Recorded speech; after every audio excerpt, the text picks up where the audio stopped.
Hello everyone.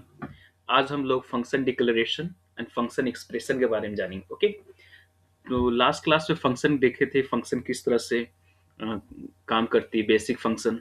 Okay, function declaration भी कुछ नहीं, जो लास्ट क्लास में स्टडी किए थे that one is function declaration. Okay, function declaration define a function.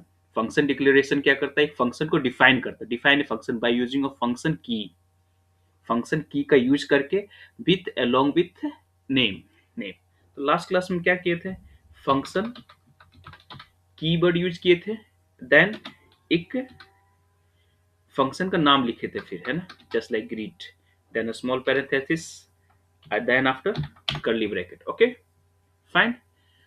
तो इस तरह से जो फंक्शन बनाते हैं उसे फंक्शन डिक्लेरेशन कहते हैं।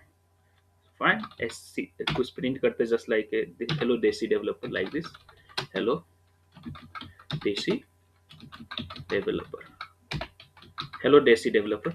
सो लाइक दिस, इस तरह से हम क्या कर सकते हैं, एक फंक्शन को डिक्लेयर कर सकते हैं। ठीक है, तो function declaration is nothing but function को डिफाइन करने का एक तरीका है। इस तरह से फंक्शन कीवर्ड यूज करते हैं, फिर उस फंक्शन का नाम लिखते हैं।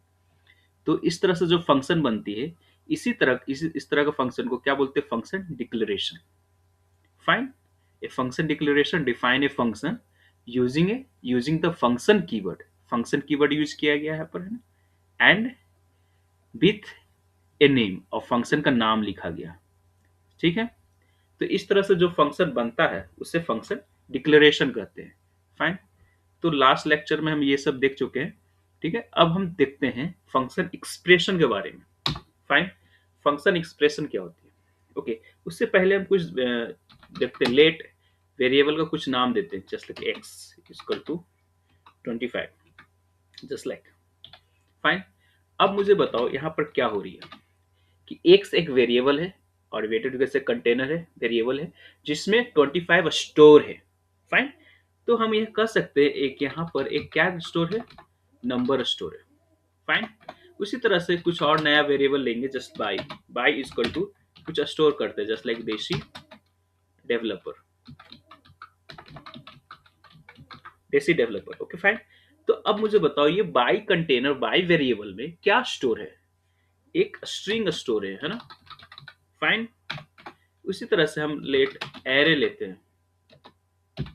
अब मुझे बताओ इस एरे वेरिएबल में क्या स्टोर है, ए आर आर में वेरिएबल में क्या स्टोर है, एक एरे स्टोर है। समझ पा रहे होगे इस बात को, है ना,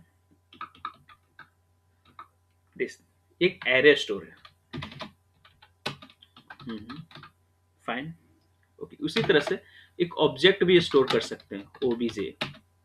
ऑब्जेक्ट इस तरह से बनाते हैं, आपको मालूम होगा, है ना, फुल कैमल केस, है ना, that is full name is Yogesh Priyadarshi,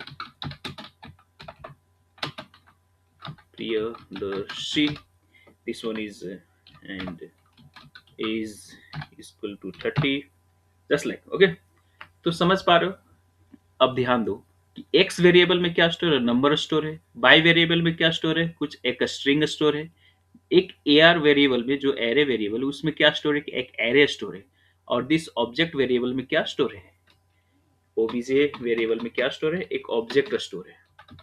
समझ पा रहे होगे, ठीक है। और भी होती है, जस्ट लाइक बुलियन भी होती है, जस्ट लाइक एक और ले लेते हैं, just like z equal to t r u true. क्या है, ये एक बुलियन है। समझ पा रहे हो। तो फर्स्ट थ्री जो है ना, एक्स बाई जेड, यह एक प्रिमिटिव डाटा टाइप है। ओके, आप लोग जानते हैं प्रिमिटिव डाटा टाइप और नॉन प्रिमिटिव डाटा टाइप। तो एक्स बाई जेड एक तरह का प्रिमिटिव डाटा टाइप है, मगर एरे और ऑब्जेक्ट एक नॉन प्रिमिटिव डाटा टाइप है ना। सो नॉन एरे में स्टोर है कुछ, है ना, एरे ऑब्जेक्ट स्टोर है। उसी तरह से फंक्शन भी एक नॉन प्रिमिटिव डाटा टाइप है।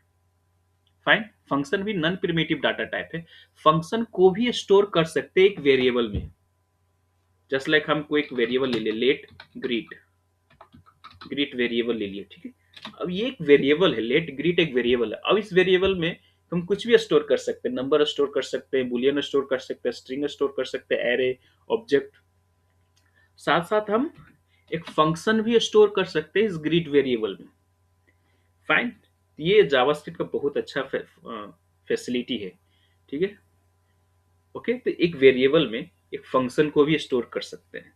तो फंक्शन को स्टोर करने के लिए हम फंक्शन कीवर्ड यूज करेंगे, ठीक है।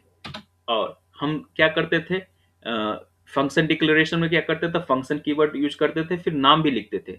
यहाँ नाम लिखना इतना कोई जरूरी नहीं है। विदाउट गिविंग एनी नाम हम यहाँ पर फंक्शन डिक्लेयर कर सकते हैं, बना सकते हैं। ये फंक्शन फिर curly bracket, that is fine. तो इसी को क्या कहते हैं, function expression. Function expression, I hope you have understood this thing. ये फंक्शन एक्सप्रेशन हुआ। अब फंक्शन डिक्लेरेशन क्या होती है, और कुछ नहीं, फंक्शन कीवर्ड डायरेक्ट लिखते हैं और नाम दे देते हैं फंक्शन का, दैट इस तरह से ये फंक्शन डिक्लेरेशन हो गया। Okay, and function function expression में क्या करते हैं कि कोई एक वेरिएबल में फंक्शन को स्टोर करते हैं, कोई एक वेरिएबल में फंक्शन को स्टोर करते हैं, ठीक है। तो ये टर्मिनोलॉजी याद रहना चाहिए क्या होती है function, function expression, function greet, क्या फंक्शन डिक्लेरेशन, फंक्शन एक्सप्रेशन, ठीक है। फंक्शन एक्सप्रेशन यहाँ क्या लिखा, a function expression store a function inside a variable, एक वेरिएबल के अंदर फंक्शन को स्टोर करते हैं, दैट इज फंक्शन एक्सप्रेशन, ठीक है। तो हम फंक्शन लिख दिए, ठीक है, फाइन। तो अब यहाँ पर हम कुछ लिखते हैं CLG, ओके फाइन। यहाँ पर हम लिखते हैं फंक्शन एक्सप्रेशन। एक्सप्रेशन समझ पा रहे हो, एक्सप्रेशन टर्म क्यों लिखा है फंक्शन एक्सप्रेशन, क्योंकि यहाँ एक्सप्रेस कर रहे हैं ना, इक्वल टू साइन देके कोई एक वेरिएबल में असाइन कर रहे हैं, दैट्स व्हाई एक्सप्रेशन है एक तरह से। अब देखो इस फंक्शन को कॉल किस तरह से करेंगे, फंक्शन तभी रन करेगा ना जब फंक्शन को कॉल करेंगे, otherwise it will not run, fine. तो इस फंक्शन को कॉल करने के लिए जो वेरिएबल में स्टोर है ना, बस उसी को कॉल करना है, just like a greet, okay greet. अब देखो रन करते हैं, यहाँ से अब कॉल होगा इस ये फंक्शन, है ना। फंक्शन का नाम कुछ नहीं, फंक्शन एनोनिमस है यहाँ पर, क्योंकि फंक्शन के बाद के कुछ नाम दिए नहीं, नाम भी दे सकते हैं, एनी एनोनिमस, एनोनिमस, एनोनिमस है, मतलब फंक्शन का कोई ऐसा नाम नहीं है। वेरिएबल ग्रीट वेरिएबल में एक फंक्शन स्टोर है और उस फंक्शन का कोई नाम नहीं है, ठीक है, ओके फाइन, कोई प्रॉब्लम नहीं। तो हम इसको रन कराते हैं, तो रन कराते फंक्शन एक्सप्रेशन आ गया, है ना, ठीक है, फंक्शन एक्सप्रेशन, फाइन। हम यहाँ पर इस फंक्शन का नाम भी देख सकते हैं, ये जो फंक्शन है ना, ये एक एनोनिमस फंक्शन है, ठीक है, यानी इस फंक्शन का कुछ ऐसा अपना नाम नहीं है, ठीक है, ठीक है, मगर हम इस फंक्शन का एक नाम दे सकते हैं, ठीक है, मगर नाम दे सकते हैं, मगर उसका ऐसा एसटीज बाद में देखेंगे कि इसका किस तरह से नाम का यूज कर सकते हैं, जैसे लाइक एक नाम दे दे से हाई, जस्ट लाइक नाम ना, इस फंक्शन का नाम दे दिए से हाई, मतलब एक ग्रीट वेरिएबल है और उस ग्रीट वेरिएबल में एक फंक्शन स्टोर है, उस फंक्शन का नाम है से हाई, फाइन। तो फिर भी काम करेगा, ओके, नाम दो या ना दो फिर भी ये इसी तरह से काम करेगा, ठीक है। कभी कभी कंफ्यूजन होता होगा ये कि इस तरह से ग्रीट वेरिएबल का नाम दे के ही कॉल कर सकते हैं या फंक्शन का नाम दे के भी कॉल कर सकते हैं, क्या हम ग्रीट इसका यूज नहीं करके फंक्शन का नाम यूज करेंगे, क्या ये पॉसिबल है। ग्रीट एक वेरिएबल है, उस ग्रीट वेरिएबल में एक फंक्शन स्टोर है, उस फंक्शन का नाम है से हाई, ओके। तो क्या डायरेक्टली से हाई से कॉल कर सकते हैं इसको, देखते रन करा के, बिल्कुल नहीं कर सकते, है ना, बिकॉज से high is not defined, it is showing an error, reference error, कि से हाई डिफाइन ही नहीं है, ठीक है, हमारे पास डिफाइन है ग्रीट, ठीक है। तो ऐसा क्यों है कि से हाई, यहाँ नाम दो ना दो कोई फर्क नहीं पड़ता है, जब नाम दोगे तो हाँ उस फंक्शन का नाम है, फंक्शन का नाम नहीं दोगे तो anonymous function you can say, ठीक है।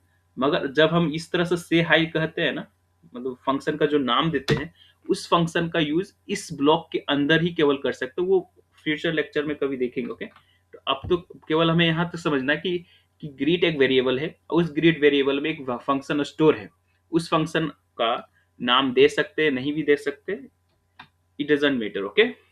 मैटर करती है मगर फ्यूचर लेक्चर में थोड़ा सा देखेंगे, फाइन। तो दोनों तरीका से लिख सकते हैं। अब हम ना कुछ पैरामीटर और आर्गुमेंट के बारे में बात करेंगे, ओके फाइन। ओके, इसको थोड़ा सा रिमूव कर देते हैं, okay, come to the point. अब हम क्या करना चाहते हैं, एक फंक्शन बनाना चाहते हैं, ठीक है, जो ऐड करे दो नंबर को। लास्ट क्लास में भी इस तरह से किए थे ना, जस्ट लाइक लेट ऐड, ठीक है। ऐड एक वेरिएबल है, उस वेरिएबल में एक फंक्शन स्टोर कर रहे हैं, ओके। और उस वो फंक्शन दो पैरामीटर लेगा। लास्ट क्लास में देखे थे, जो फंक्शन इनपुट ले रहा है उसे, जब फंक्शन डिक्लेयर करने समय जो इनपुट लिख रहे हैं उसे पैरामीटर बोलते हैं, ओके। ए बी दो पैरामीटर लिया, फाइन। अब हम क्या करेंगे, दोनों पैरामीटर को जोड़ देंगे, कोई लेट सम, एक नया वेरिएबल बनाएंगे, उस वेरिएबल में ए प्लस बी दोनों को जोड़ दिए। फिर हम कंसोल कर लेंगे, CLG कंसोल सम। सम क्या है, दिस वन सम, फाइन। अब देखो फंक्शन को कॉल किस तरह से करेंगे। फंक्शन को कॉल करने के लिए, ये तो एनोनिमस फंक्शन हुआ ना, ओके। इस ऐड में, एक ऐड वेरिएबल में एक फंक्शन स्टोर है जो एनोनिमस फंक्शन है, फाइन। अब इसे कॉल करने के लिए क्या करेंगे, ऐड वेरिएबल देंगे और वहां पर पैरेंथेसिस दे देंगे, स्मॉल पैरेंथेसिस, फाइन। मगर यहाँ पर ध्यान रखना है, यहाँ पर आर्ग्यूमेंट पास करना पड़ेगा। आर्ग्यूमेंट कब बोलते हैं, जब कॉल करते हैं फंक्शन को ना, तब हम एक्चुअल जो वैल्यू डालते हैं ना, A for actual, A for argument, like this, you can remember this like this. जब हम आर्ग्यूमेंट पास करते हैं ना, तो जब हम कुछ पास करते हैं, जब कॉल करते समय फंक्शन को, उसे आर्ग्यूमेंट बोलते हैं। यहाँ 3 और 7 ऐसा पास कर दिए, तो क्या एक्सपेक्ट करते हो आप। जैसे इस फंक्शन को रन करते हो, ठीक, सम इज 10, 3 और 7 10, सम is 10, fine, okay, okay, fine. अब यहाँ इस ये फंक्शन क्या कर सकता है, कुछ रिटर्न भी कर सकता है। सपोज हमें यहाँ कंसोल नहीं कर रखे, हम इस फंक्शन से रिटर्न करना चाहेंगे, रिटर्न सम, सम रिटर्न करेंगे, ठीक है। और वो सम कहीं ना कहीं हम न्यू वेरिएबल सम में ऐड कर लेंगे, सम, ठीक है, स्टोर कर लेंगे। उसके बाद हम क्या करेंगे, इसे प्रिंट आउट करेंगे। समझ पा रहे होगे, सम, सम, लाइक दिस, ओके। एक वेरिएबल, एक फंक्शन है, एक वेरिएबल ऐड है, उसमें एक फंक्शन है, ठीक है। उस फंक्शन ने क्या कर, दो पैरामीटर लेती है, ए और बी। और वहां से हम अब हम फंक्शन को कॉल करते समय दो आर्ग्यूमेंट दे रहे हैं, 3 और 7। वो फंक्शन अंदर जाएगी, कुछ स्पेसिफिक काम करेगी, टास्क परफॉर्म करेगी, जैसे जैसे यहाँ ऐड करने का टाइम काम है, तो ऐड करेगी, फिर उसे रिटर्न कर देगी, ओके। जो रिटर्न होगा वो नया नया वेरिएबल जो लेट है उसमें स्टोर हो जाएगा, सम, फाइन। तो अब इसे हम रन करते हैं, सम इज 10, फाइन। इस तरह से भी कर सकते हैं। I hope you have understood this. Function declaration and function expression का दोनों डिफरेंस पता होना चाहिए, ठीक है। ये इंटरव्यू में हमेशा पूछा जाता है, टर्मिनोलॉजी से पूछा जाता है कि फंक्शन डिक्लेरेशन मालूम है कि नहीं, फंक्शन एक्सप्रेशन मालूम है कि नहीं, just like this. I hope you have understood this problem, or these two concepts, function declaration and function expression, okay। Thank you for watching this video.